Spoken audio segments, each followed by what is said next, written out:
Good morning and welcome to This Week. Ceasefire. The Middle East pulls back from the brink. But will the truce brokered by Hillary hold? And was this latest skirmish a warm-up for Israel's showdown with Iran? And here at home, it's back to work on that fiscal cliff. Can both sides strike a bargain before everyone's taxes go up? We'll cover all that and more with our headliners, Senators Durbin and Lindsey Graham, plus our Powerhouse Roundtable with Matthew Dowd, Time Magazine's Joe Klein, The Washington Post's Ruth Marcus, David Sanger of The New York Times, and Peggy Noonan of The Wall Street Journal. Then, Ben Affleck. You saw your parents be killed in front of you. With war breaking out this week in the Congo, he's here live on what can be done to stop the fighting. And I'm Jonathan Carl, and I'm going to show you how this clipper is going to bring bipartisanship to Washington. I'm good. We can comb it over. From ABC News, This Week with George Stephanopoulos. Reporting from ABC News headquarters, George Stephanopoulos. hello again. He just saw one small step for bipartisanship. Is there more to come in Washington? Congress is back to work this week. Top priority, a deal to block those automatic spending cuts and tax increases now set for January 1st. And some smart money is starting to bet that Congress and the president will find a way to avoid that fiscal cliff. Stocks up this week in anticipation of a deal, with the Dow clocking 5 straight days of gains. And Black Friday consumer spending was strong as well when you add in the proceeds from extra shopping on Thanksgiving Day. And with that, let's bring in the number 2 Democrat in the Senate, Durbin of Illinois, and top Republican Lindsey Graham of South Carolina. Senators, welcome. And Senator Durbin, let me begin with you. You see those markets going up in anticipation of a deal. Are they right to be optimistic? Well, they should be optimistic because we can solve this problem. Unfortunately, for the last 10 days, with the House and Congress gone for the Thanksgiving recess, there hasn't much progress hasn't been made. But tomorrow, there's no excuse. We're back in town. And George, let me tell you, it gets down to the basics. The House of Representatives has a bipartisan bill passed by the Senate that will spare 98% of taxpayers across America from any income tax raises and 97% of businesses. It's a bipartisan bill the House should pass to make sure that we go forward with these negotiations without this specter of tax increases for working families. They also, I might add, have a bipartisan farm bill sent by the Senate that they've been unable to pass, and a bipartisan bill for the Violence Against Women Act reauthorization. It's time for the House in the closing days of this session to at least take up those 3 measures and pass them. Okay, Senator Graham, you've signaled that you're willing to raise revenues as part of an overall deal that also includes spending cuts, and that's drawn the fire of Grover Norquist, the author of that no tax pledge that's been in place among so many Republicans for 20 years right now. He thinks the best solution is actually not to negotiate a compromise right now, is to go over the cliff. He says the world won't come to an end if this isn't resolved before January. Take the sequester. The only thing worse than sequester cuts is to not cut spending at all. He's saying don't raise taxes, accept those spending cuts. Well, what I would say to Grover Norquist is that the sequester destroys the United States military. According to our own Secretary of Defense, it would be shooting ourselves in the head. You'd have the smallest Army since 1940, the smallest Navy since 1915, the smallest Air Force in the history of the country. So sequestration must be replaced. I'm willing to generate revenue. It's fair to ask my party to put revenue on the table. We're below historic averages. I will not raise tax rates to do it. I will cap deductions. If you cap deductions around the $30,000, $40,000 range, you can raise $1 trillion in revenue. And the people who lose their deductions are the upper income Americans. But to do this, I just don't want to promise a spending cuts. I want entitlement reforms. Republicans always put revenue on the table. Democrats always promise to cut spending. Well, we never cut spending. What I'm looking for is more revenue for entitlement reform before the end of the year. I want to ask Senator Durbin about that, but let me press you one more time on Grover Norquist, because he's had some tough words for you. In the end, he said you're not going to go through on this promise to raise revenues because you, quote, like being a senator. Your response? I love being a senator, and I want to be a senator that matters for the state of South Carolina and the country. When you're $16 trillion in debt, the only pledge we should be making to each other is to avoid becoming Greece. And Republicans should put revenue on the table. We're this far in debt. We don't generate enough revenue. Capping deductions will help generate revenue. Raising tax rates will hurt job creation. So I agree with Grover, we shouldn't raise rates, but I think Grover is wrong when it comes to we can't cap deductions and buy down debt. What do you do with the money?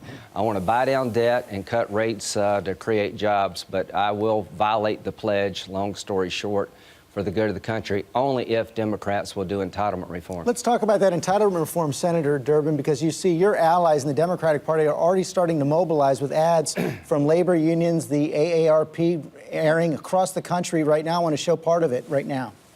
How do we move our country forward and reduce the deficit? By creating jobs and growing our economy, not by cutting programs that families rely on most. For working families, it's all about putting Americans back to work, not cutting the things we rely on most. They are signaling that they can't accept the kinds of entitlement reforms, especially in Medicare and Social Security, that Senator Graham is saying are a prerequisite to a deal. Let me tell you first, George, and you know this, Social Security does not add 1 penny to our debt, not a penny. It's a separate funded operation, and we can do things, and I believe we should, now, smaller things, played out over the long term that gives it solvency. Medicare is another story.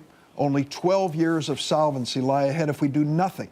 So those who say don't touch it, don't change it, are ignoring the obvious. We want Medicare to be there for today's seniors and tomorrow's as well. We don't want to go the Paul Ryan route of voucherizing it, privatizing it, but we can make meaningful reforms in Medicare and Medicaid without compromising the integrity of the program, making sure that the beneficiaries are not paying the price for it, except perhaps the high-income beneficiaries.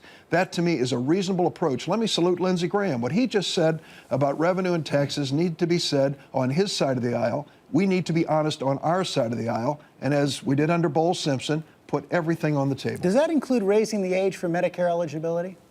Here's my concern about that, George. What happens to the early retiree who needs health insurance before that person's eligible for Medicare? I had it happen in my family, and I'll bet a lot of your viewers did as well. We've got to make sure that there is seamless coverage of affordable health insurance for every American. My concern about raising that Medicare retirement age is there'll be gaps in coverage or coverage that's way too expensive for seniors to purchase. Is that a fair point, Senator Graham? Not really. I don't think you can look at entitlement reform without adjusting the age for retirement like Tip O'Neill and Ronald Reagan did. It goes to 66, 67 here pretty soon for Social Security. Let it float up another year or so over the next 30 years. Adjust Medicare from 65 to 67 over the next 30 years. Means test benefits for people in our income level. I don't expect the Democrats to go for premium support or a voucher plan, but I do expect them to adjust these entitlement programs before they bankrupt the country and run out of money themselves. So age adjustment and means testing for both Social Security and Medicare, I think, is eminently reasonable. And all those who've looked at this problem have done that over time. I want to move on to another subject, but quickly, Senator Durbin, you praise Senator Graham right there because he was open to more revenues. Do you think that capping deductions is the answer, or will there actually have to be an increase in tax rates for the wealthy? No, I think the top rate needs to go up, and that's where I may disagree with my friend Lindsey Graham. Remember during the course of the presidential debate how many times the president turns to Mitt Romney and said, well, do the arithmetic. How in the world are you going to reduce deductions and generate enough revenue for meaningful deficit reduction? He could never answer the question because there is no reasonable answer to it. Let the rates go up to 39. Let us also take a look at the deductions. Let's make sure that revenue is an integral part of deficit reduction. And yes, from my side of the table, bring entitlement reform into the conversation. Social Security, set aside, doesn't add to the deficit. But when it comes to Medicare and Medicaid, protect the integrity of the program, but give it solvency for more and more years. Senator Graham, let me ask you about the fallout from the attack on the U.S. consulate in Benghazi and UN Ambassador Susan Rice. You've been highly critical of Ambassador Rice, and this week, for the first time, she responded. Take a look. When discussing the attacks against our facilities in Benghazi, I relied solely and squarely on the information provided to me by the intelligence community. I made clear that the information was preliminary and that our investigations would give us the definitive answers. Senator Graham, we also learned this week from the Director of National Intelligence that references to al-Qaeda and terrorism and the talking points she was given were taken out by the intelligence officials for security reasons, not by political officials for political reasons. Do you now accept the explanation of Ambassador Rice?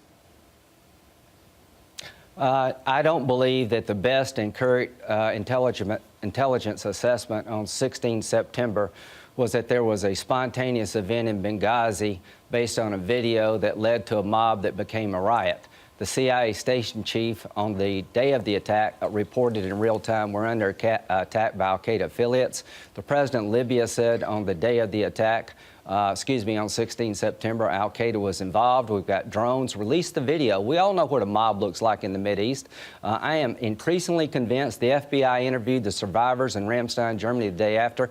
I'm increasingly convinced that the best and current intelligence assessment on 16 September went against the video. The video was a political smokescreen. The actual facts were this was a coordinated, pre-planned terrorist attack. When the president said on Letterman, we think the video caused this, when he said to the UN that we're not going to let some hateful video turn the Mideast into a bad spot, that they're not relying on the best and current Senator, all the evidence is that they're pushing a political story. All the evidence is that Ambassador Rice was using the information given to her by the intelligence community. I don't believe that. Here's what I want to know.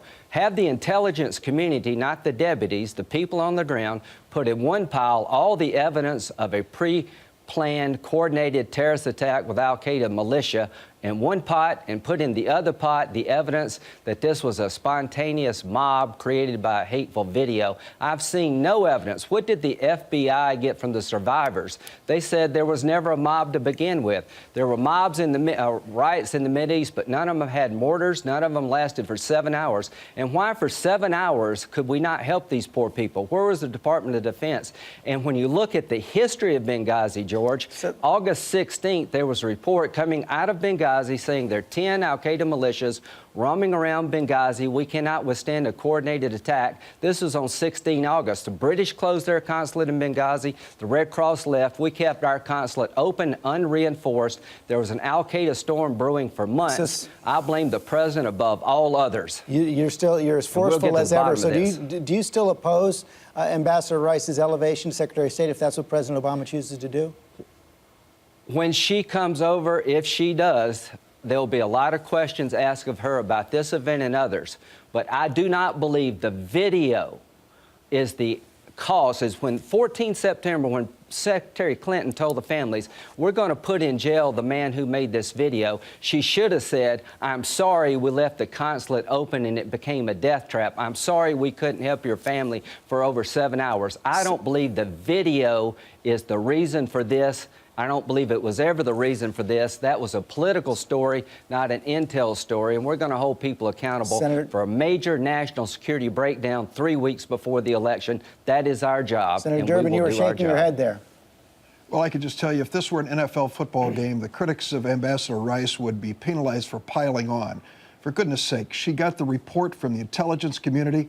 She dutifully reported it to the public, just exactly what we expect her to do. They had decided not to include the al-Qaeda reference so we wouldn't compromise our sources in Benghazi and in Libya. And now we have the committees of jurisdiction, the Intelligence Committee, the Foreign Relations Committee, the Homeland Security Committee, all taking an honest, bipartisan look at this. It's the way it should be done. George, I have enough time here in Washington to remember when President Ronald Reagan in Lebanon saw our embassy attacked and then a barracks bombed where 230 U.S. Marines were killed. That sort of thing should at least call the attention of the United States to look to ways to avoid these tragedies in the future. Instead, this has just been a dance fest to go after Ambassador Rice. That should come to an end. Let's get down to the basic issues as the State Department is doing. Find out how to keep our people safe who are representing us around the world, and stop making this a personal attack on Ambassador Rice. On that, you can both agree, but there will be questions. Senator Graham, you get the last word quickly. Very quickly, this is about 4 dead Americans. This is about a national security failure. We need a focused look at what happened here. Last week, al-Qaeda was taken out because we didn't want to tip them off. This week, apparently, al-Qaeda was taken out because it was a tenuous reference. My belief is that the intel, there was a mountain of intel to dispute the video characterization. There was really no intel saying this was a spontaneous event. And the storyline created by Secretary Rice, Ambassador Rice, and the president himself for 7 days was far out of sync with the intel, and it was a political smokescreen, not an accurate reporting of what happened to those 4 dead Americans, poor Americans in Benghazi. And we will get to it like we got to the bottom of Iran-Contra. We're not Clearly going have to more let up on questions. this. Okay, gentlemen, thank you both very much.